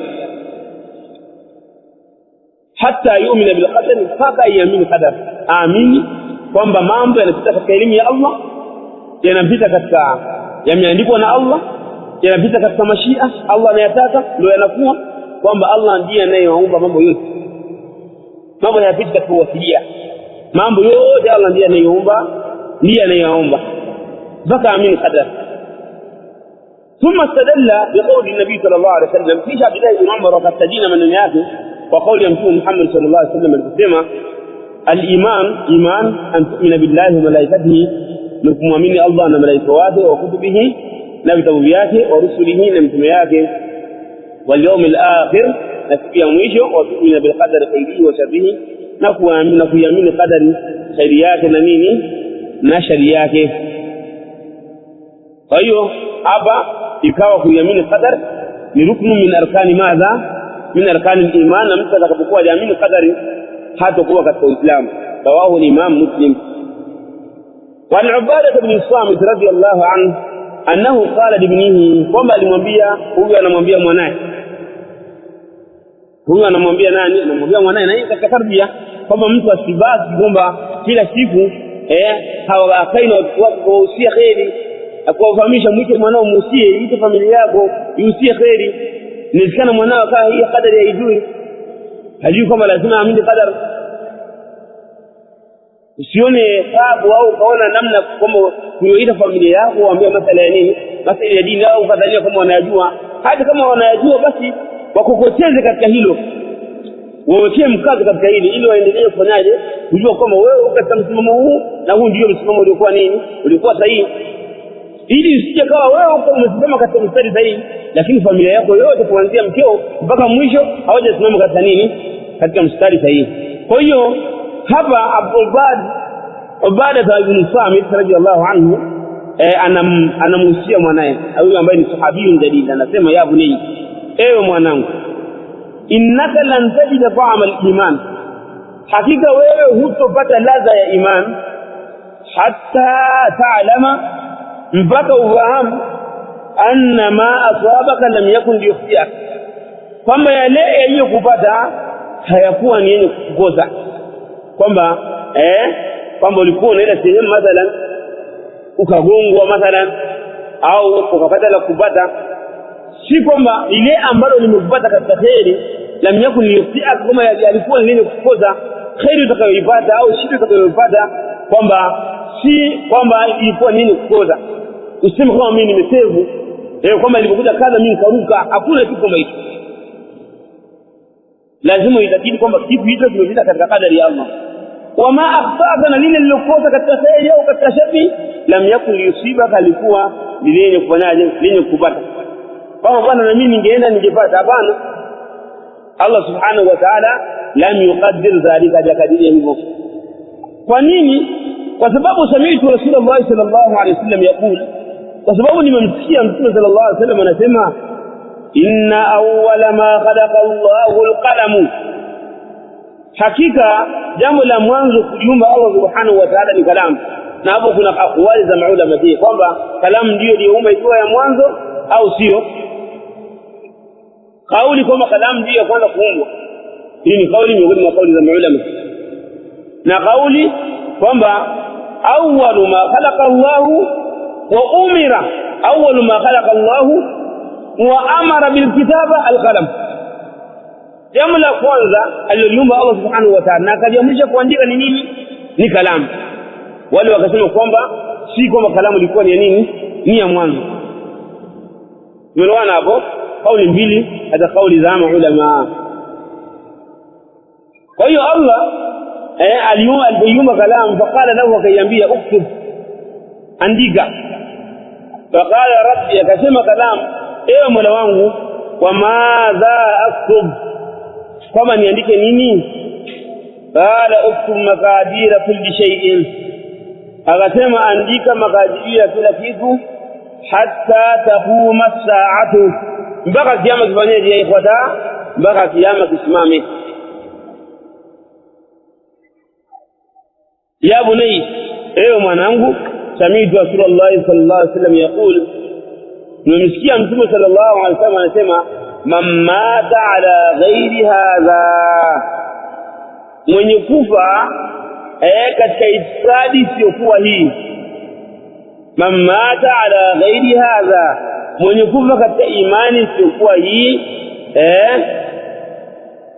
falaysa minni, hata kuwa katika mimi, hata kuwa pamoja na Mtume Muhammad sallallahu alaihi wasallam. Kama Mtume amemweka mbali kabisa mtu, hata kuwa na Mtume sallallahu alaihi wasallam. وفي رواية لأحمد، أنا قد رواية الإمام أحمد رحمه الله، إن أول ما خلق الله تعالى القلم، حقيقة جمعه أمانا من يوم الله ikiwa لقوانا لقلم. فقال له اكتب، akaiambia kalamu kwamba andika. Wajara fi tilka saati, yakawa yamepita katika saa hiyo, katika wakati huo alipoiambia, bima huwa kainun ila yawm al-qiyama, kwa yale yote ambayo yatakuwa na yataendelea kuwa mpaka kisimame nini, mpaka kisimame kiyama. وفي رواية ابن وهب، لقد رواية لبوكية ابن وهب، قال رسول الله صلى الله عليه وسلم، amesema Mtume sallallahu alaihi wasallam, faman lam yu'min bil qadar, yule ambaye hatuamini qadar khairihi wa sharrihi, khairi yake na shari yake, ahrakahu Allahu bin nar, bali Allah subhanahu wa ta'ala atamuunguza kwa moto. Kwa nini? Li'annahu yakunu bidhalika kharaja min al-islam, kwa sababu atakuwa katika hilo ametoka katika Uislamu. Wa fi musnad wa bil musnad wa sunan, na katika musnad ay musnad wa Imam Ahmad wa sunan, na katika sunan ima katika sunan ima sunan ya Abi Daud au sunan ya Tirmidhi wa ma ila dhalika, kadhi sunan ambazo zinafahamika. An Ibn Dailami, kutoka Ibn Dailami qal, amesema ataitu Ubay ibn Ka'b, nilimwendea sahabi dalili huyu Ubay ibn Ka'b, ambaye Ubay alikuwa ni katika qurra, ni katika watu ambao Mtume sallallahu alaihi wasallam aliwasifia katika Qur'an. Pia alikuwa anaitwa sayyidu al-qurra, yani sayyid ni bwana wa wasomi wa Qur'an, ambaye siku moja Mtume sallallahu alaihi wasallam alimuuliza akasema, ya Ubayya, ewe Ubayya ibn Ka'b, ayu ayatin fi kitabillahi azza wa jalla afdal, ni aya gani katika kitabu cha Allah subhanahu wa ta'ala kuwa ni bora? Ni aya hivi. Ubayy ibn Ka'b akasema, Allah wa rasuluhu a'lam, taadduban ma'a rasul nabii sallallahu alaihi wasallam, akasema Allah na mtume wake ndio wazi zaidi. Fa'ada alayhi rasulullah sallallahu alaihi wasallam maratan ukhra, mtume sallallahu alaihi wasallam akamuuliza tena mara ya pili.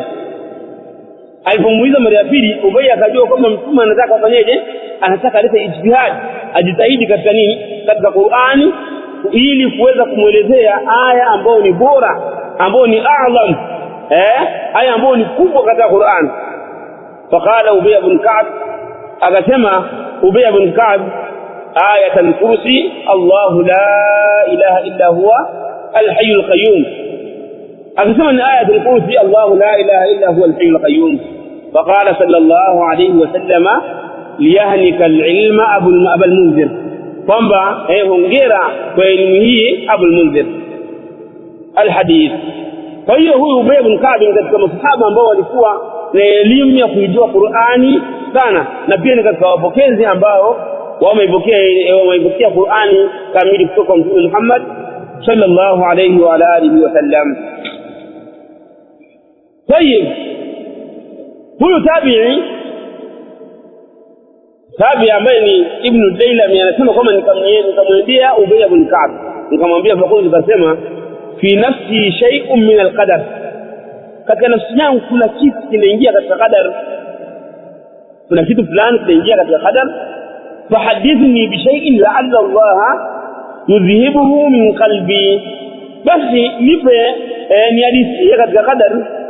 Fahadithni bi shay'in, ni hadithi kitu katika qadar, la'alla Allah, wanda Allah subhanahu wa ta'ala yudhihibuhu min qalbi, akasiondoa hicho kitu, hii shikali ambayo katika moyo wangu tena qadar. Faqala, akamwambia Ubayya, kumwambia Ibn Dailami, law anfaqta mithla Uhudin dhahaba, lau kama ikiwa wewe umetoa mfano wa dhahabu zinazolingana na mlima Uhud, ukitoa mfano wa dhahabu ambazo zinalingana na mlima Uhud, ma qabilahu Allahu minka, Allah subhanahu wa ta'ala dhahabu hizo hata zikubali, wala hata kukubaliwa yale uliyotoa, hata tu'mina bil qadar, mpaka uwe ni mwenye kuiamini qadar. Wa ta'lama anna ma asabaka lam yakun liyukhtiak, na utambue kwamba yale ambayo yamekupata hayakuwa ni yenye kukukosa.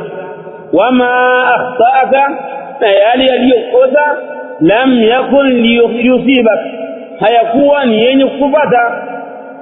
Walau mitta au walau mutta ala ghairi hadha, na ukifa katika imani isiyokuwa hii, katika elimu ya itikadi isiyokuwa hii, la kunta min ahli an-nar, utakuwa kwa hakika kabisa katika watu wa motoni.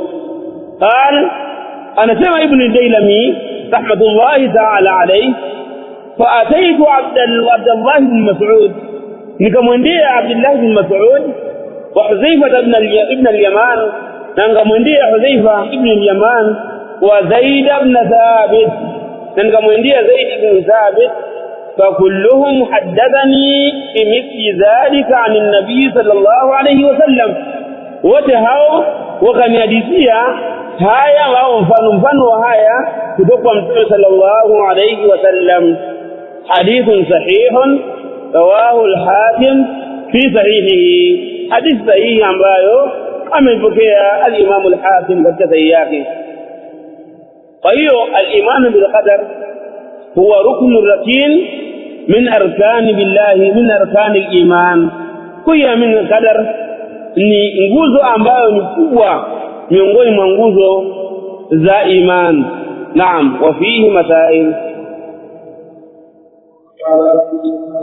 الأولى بيان الإيمان بالقدر، الثانية بيان وجوب الإيمان، الثالثة إخبار الرابعة الإخبار لا يوجد عن الإسلام الخامسة ذكر أول ما خلق الله، الثالثة أنه جلال التفاصيل في كل ساعة من الله، الثالثة براءته صلى الله عليه وسلم ممن لم يسلم، الثانية هذا الإنسان بسؤال الصلاة، الثالثة أن يتغير أن يكون بما يكون بالسرعة، وذلك أنه ذكر الكلام لا Naam, anaendelea Sheikh Muhammad ibn Abdul Wahhab rahimahullah kwa lengo la kubainisha mlango. Anasema wa fihi masail. al-ula bayanu fardh al-iman bil qadar, ubainifu na uwazi juu ya kufaradhisha imani ya qadar, wajibu wa kufaradhisha imani ya qadar, kwamba al-iman bil qadar fardhun min fara'idillah. kuamini qadar ni fardhi, ni fardhi, ni wajibu, ni fardhi miongoni mwa kumwamini Allah subhanahu wa ta'ala. الثانية مسألة فيه بيان كيفية الإيمان، بيان كيفية الإيمان، kuamini كيفية إيمان أو بيان كيفية الإيمان به، وبينشا نمنا يامين قدر. الثالثة إثبات عمل من لم يؤمن به، kuporomoka matendo ya yule ambaye hajaiamini qadar, kwa sababu anakuwa ameondoka kwa Uislamu. Ihbatu amali man lam yu'min bih, kuporomoka matendo ya yule ambaye hajaiamini qadar. الرابعة الإخبار أن أحدا إذا خبر كما yeyote yule، الإخبار أن أحدا إذا خبر كما yeyote لا يجد طعم الإيمان، حفاظ ladha ya imani hatta yu'mina bih, mpaka ayamini qadar. الخامسة مسألة ya tano ذكر أول ما خلق الله، kutaja jambo la kwanza lililoumba Allah. ذكر أول ما خلق الله، kutaja jambo lililoumba Allah. فقلنا إن المسألة في هذا خلافية، مسألة katika hili ni khilafiyya inda salaf, katika wema waliotangulia. minhum man qala alqalam, minhum man qala ghayru dhalika, kuna ambao wamesema kwamba ni qalam na wengine wamesema nyume na hilo. السادسة مسألة ya sita أنه جرى بالمقادير في تلك الساعة، أنه جرى بالمقادير في تلك الساعة، kwamba yalipita makadirio fi tilka saa, katika wakati huo, ila qiyami saa, ila qiyami as-saa, mpaka kisimama kiyama. Kwa yote mambo ambayo yanaendelea Allah subhanahu wa ta'ala ni yafahamu mpaka kiyama kinasimama na kuendelea. السابعة مسألة 7 براءته صلى الله عليه وسلم ممن لم يؤمن به، براءته صلى الله عليه وسلم ممن لم يؤمن به، kujiweka mbali Mtume sallallahu alaihi wasallam na yule ambaye hajaiamini qadar. الثامنة مسألة يعني عادة السلف في إزالة الشبهة بسؤال العلماء. kawaida ya wema waliotangulia katika kuiondoa shubha kwamba bisuali ulama, kwamba inakuwa kwa kuuliza maulama, kwamba wema waliotangulia ada yao kwamba inapokuwa imetokea jambo lolote wanarudi kwa maulama. Kwa hiyo pindi jambo linapokuwa limetokea, watu haifai kuanza kuleta kaifa wakaita, bali watu wanarudi kwa nani? Kwa maulama.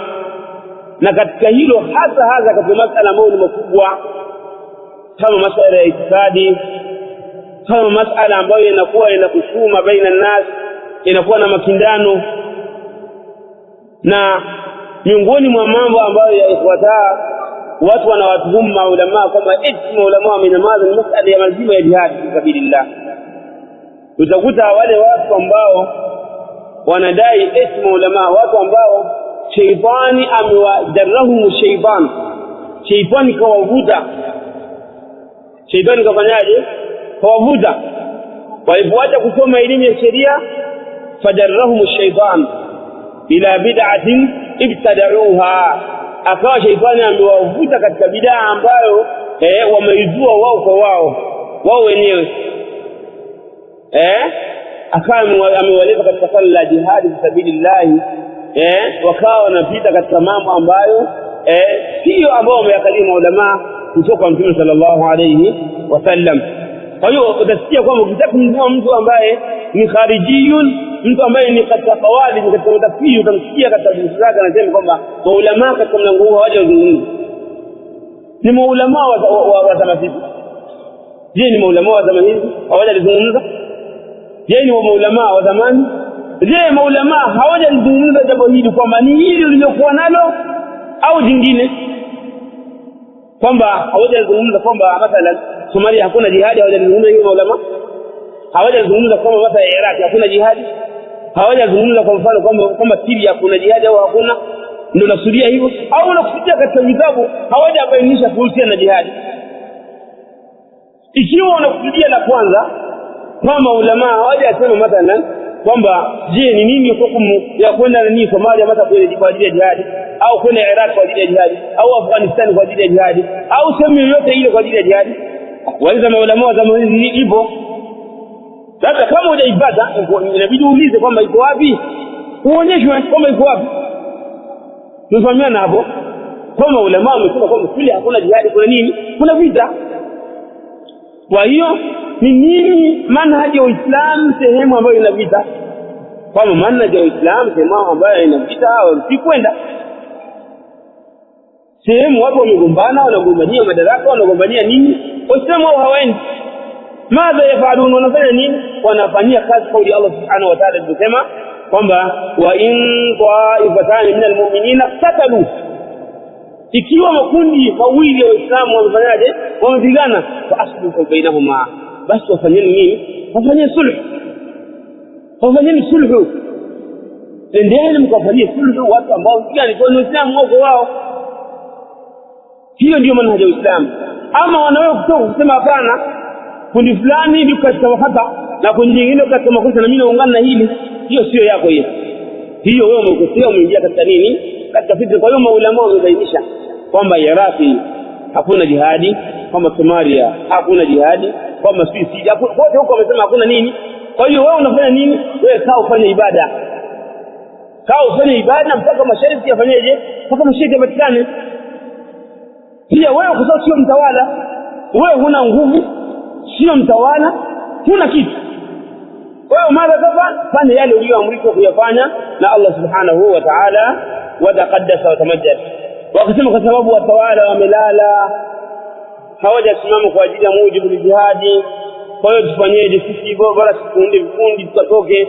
Hapana, kitu ambacho hujaamrishwa, kama ile kitu ambacho ameamrishwa mwenzako, wewe hujaamrishwa kufanye. Wewe tu fanya kile tufanyaje? Utaamrishwa, wewe utaulizwa kile ulichoamrishwa. Kile ambacho hujaamrishwa utaulizwa. Maadamu wao ni watawala na ndio waliwaambia kwamba wapigane jihad, hawajapigana tena nao. Ni kama vile tunavyosema katika masuala ya ilmu. bwana mashekhe wanakaa mjini hawaendi vijijini kwenda kulingania, kwa hiyo sisi ngoja tutoke tukawalinganie. Wewe huna elimu, wewe utakuja kumsingizia nani? Allah subhanahu wa ta'ala. Kwa hiyo kwa kuwa mashekhe wamebaki mjini hawafanyi da'wa, wamekaa tu wanaangalia misaada inatoka Warabuni na wapi na wapi, kwa hiyo wewe hila alifuti madhambi yao mashekhe. Wewe fanya inayofanyaje, inayokuhusu. Nenda kwa hao mashekhe ukasome, ama kwenda kufanya da'wa bila kusoma abada. Nenda kwa mashekhe ukasome, ndilo Allah ambalo Allah amefanyaje, amekuamrisha. Ama kubeba begi ukabeba sufuria ukaitia katika nani, ukabeba sufuria ukaitia katika kiroba ukajipisha ukawa unaenda huyo na kilima chako kwamba kwa ajili ya kwenda kuwalingania wakati huna elimu, abadan hairuhusiwi. Hiyo hairuhusiwi, mamnuu. Wa an taqulu ala Allahi ma la ta'lamun. Hayo yote Allah ameharamisha kwamba kusemea Allah kitu ambacho hujui ni haram, huruhusiwi. Kwa hiyo kwa upande wa makhawariji na watu ambao wako katika mlango huu tunaambia kwamba nyinyi swala hili ambalo mnalifanya hamjaambiwa, na mnalikosea swala hili, na mnalikosea, na kama mnalikosea mnakuwa mnaita tashbih katika Uislamu. Mnaita tashbih katika nini? Katika Uislamu. Mnavaa baibui na niqabu, mnawasababisha dada zetu wakataza nini? Vaa niqabu, hijabu ya sheria. Mnafanya kaza mambo mengi ambayo mnayafanya. Naona ukipita sehemu baadhi ya maeneo una ndevu zako sunna ya Mtume sallallahu alaihi wasallam ambazo ni wajibu, au na kanzu yako fupi na nini na kaza ambayo ni mambo ambayo ni wajibu kuyafanya katika Uislamu, watu wanaweza kuangalia sasa ni yeye asije akawa nini.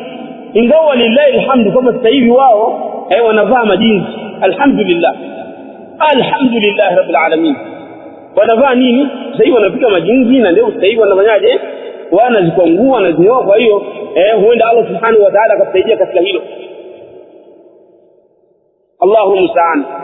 Jambo ukilifanya bila ilmi unaingia katika makosa zaidi, kama alivyosema Mtume sallallahu alaihi wasallam, walan yushadda ad-din ahadun illa ghalabahu.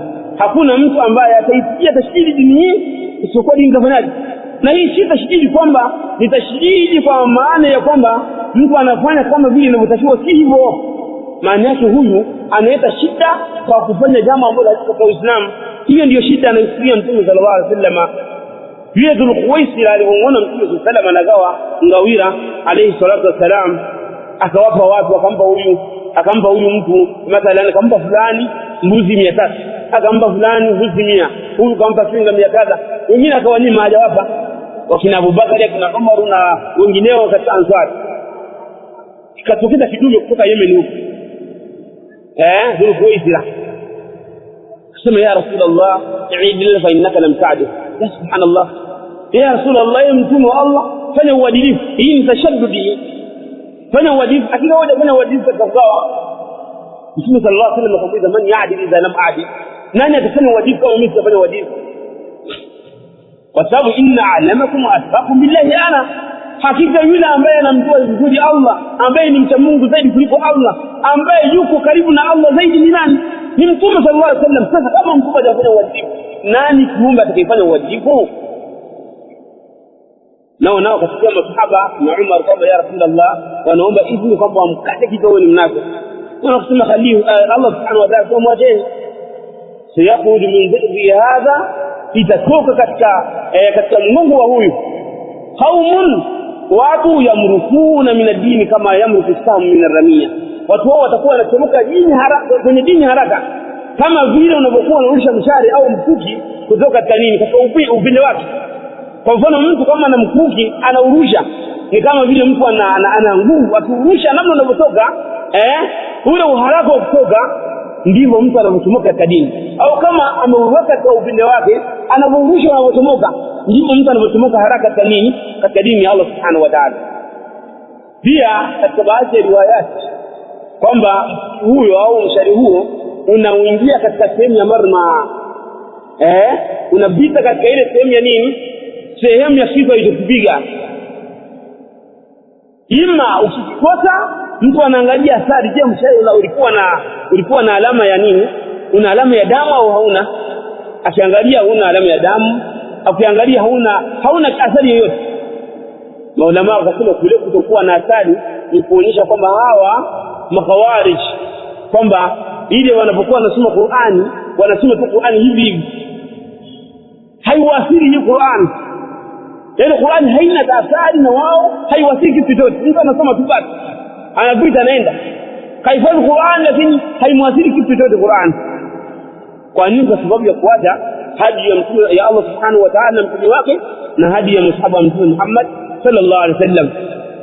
Wakasema kwamba wao ni salafia fi jihad, kama ni masalafi wa nini, ni wao ni masalafi kwa upande wa nini, kwa upande wa jihad, na kwamba sisi ni masalafi salafia nisaia, kama sisi ni waoga kama wanawake. Sisi tunawaambia naam, jazakumullahu khaira, antum salafia fi jihad, nyinyi ni masalafi kwa upande wa jihad. Haya, tuangalie hadi ya salafu salih katika nini, katika jihad. Sisi tukatai hii tasmia haibo, lakini bilfawri ala wujudiha. Hii tasmia hii tujalie neno hili au kuita huko kwamba kuna kitu kinaitwa salafia fi jihad, tujalie ipo, tufahamiana hapo, tujalie ipo. Sasa tunawaambia hivi, aljihad ni jihad, as-salafia ay nisbatu aljihad ila madha, ila salafiyin. Ndio sema maana yake hiyo. Sasa tuangalie wema waliotangulia kuhusiana na mwongozo wao katika jihad, ndio ni kuangalia, je, unaendana na nyinyi kama mlivyo? Maana kuna mtu anaweza kutamka neno anaitamka kwa nasikia masahaba na kibaya, kumbe lau kama ukipita kama vile alivyopita tukarudi katika kitabu na sunna ala fahamu sahaba fil jihadi, utakuta wao wako kinyume, wako na shaytan na salafu salih wako pembeni. Tumeona hiyo aliyekuwa mimi hii tasmia sigadai, nasema kwamba iiteni haipo, lakini mkiita bilfawd bijalia mimi nimesallim na sallim kwamba ipo, naam, najalia kwamba ipo, naam. Sasa kama hivyo tuangalie salafu salih mwongozo wao kuhusiana na masuala ya nini, na masuala ya jihad. Je, yako kama vile mnavyofanya au yako tofauti na vile mnavyofanya? Kwa hiyo hii imetoka katika masuala ya kuliko ulama. Hiyo ni jambo la kwanza. Jambo la pili, yani jambo la kwanza katika nini, kwamba je, maulama wamebainisha kwamba Somalia kuna jihad au Iraq kuna jihad au kadha kuna jihad, kwaona kama mfanyaje hivyo wamebainisha. Wewe kama hujajua inatakiwa utafute wamebainisha. Tayib, sehemu ya pili kwamba je, maulama wamebainisha jihad katika vitabu? Jawabu naam. Ndio hapa tusome fiqh ya madhhabi ya Shafi'i, tutakuta kama wamebainisha nini, wamebainisha jihad. Wamebainisha jihad bila kuna mambo huliyafahamu katika masuala ya jihad, utayakuta humo wamebainisha. Naona kama wamebainisha mpaka maulama katika mpangilio wa vitabu kama Hanabila. Ukiangalia mpangilio wa kitabu wa vitabu katika madhhabi ya Hanbali, utakuta jihad imekuja baada ya kitabu ya ibadati.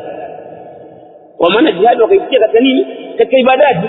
Kwa nini? Li'annahum yarawna anna al-jihad ibada. Sio, unaona kama jihad ni nini, ni ibada, kwa nia ya kutaqarrab kwa nani, kwa Allah subhanahu wa ta'ala. Katika Shafi'iyya jihad wakaiweka katika masuala ya muamalat. Kwa nini? Li'annahum yarawna anna al-jihad muamalatun baina al-muslimin wal kuffar. Wao wanaona kwa Shafi'iyya kwamba jihad ni muamala ambao wanaamiliana Uislamu na nani, na makafiri. Kwa hiyo imma hao makafiri kuwa kuna ahadi au kuwa kuna nini, hakuna ahadi. Kama kuna ahadi na mkataba maalum wa amani, Waislamu wakawekeana na makafiri mkataba kwamba jamani, njooni tukae mkataba na nyinyi, tunawekeana mkataba kwamba sasa kuanzia leo hatutopigana. Akija adui kutoka nje tutaibiana, tufanyaje? Pigana naye. Tumefahamiana hapo. Huo ni muamala, kwa maana kuna ahadi, kuna mkataba, na hapo haitoruhusiwa kumuua huyo muahid au muahad. Huyo ambaye amewekeana ahadi na Uislamu haitoruhusiwa kufanyaje? Haitoruhusiwa kumuua.